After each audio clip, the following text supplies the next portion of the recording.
بسم الله الرحمن الرحیم. ما درباره ولایت فقیه دو ویدیو جور کردم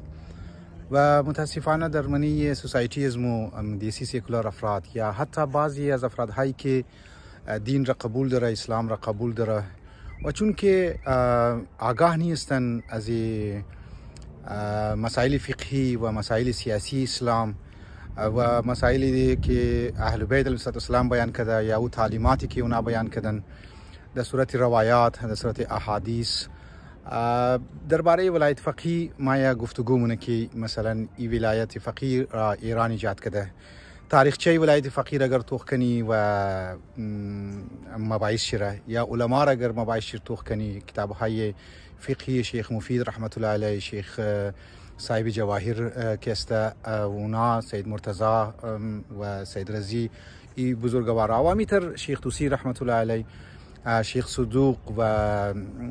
دیگر بزرگا که در تاریخ اسلام بسیار یک اهم رول ادا کرده برای فقه شیعه و برای از اینکه امام های ازمو و مطالبی که بیان کرده اینا توضیح دادن.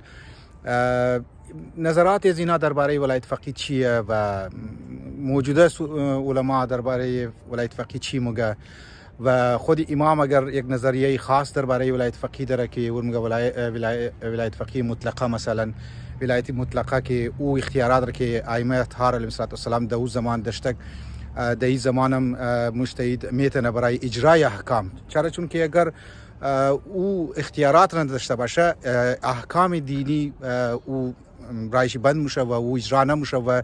هدایت مردم شده نمیتونه که مردم در هدایت برسه. این نظری خاص امام خمینی هست، لذا دیگه علما هم دیگه فقها هم درباره ولایت فقیه که در طول تاریخ بحث کردن. مو باید علما هم باید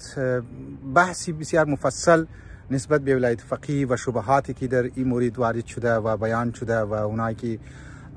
متوجه نیستن باید وارد شدن و علما باید جوابها را باید بیده. مو آهسته آهسته ان شاء الله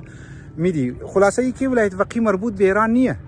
مربوط نه به امام خمینی، نه مربوط نه به آیت الله خامنه‌ای، مربوط به گو خاص فقیه نیسته. اونا نظرات از خود ممکنه که در یک خاص زاویه از روایات که استنباط کردن و از روایات که استخراج کرده و معنا را بیان کنه، لیکن ولایت فقیه در طول تاریخ مورد توجه فقها بوده. البته اختیارات چی و حد و حدود چی منش اختلافات بوده حتما، لیکن اصل ولایت فقیه مورد قبول فقها بوده و عالم هسته. مو باید طرفش توجه بدی و ما از جوان هم گزارش که مطالعات خود زیاد کنه و از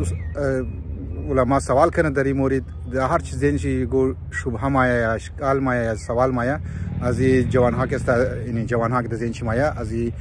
علما پرسان کنه. و السلام علیکم و رحمت الله و برکاته.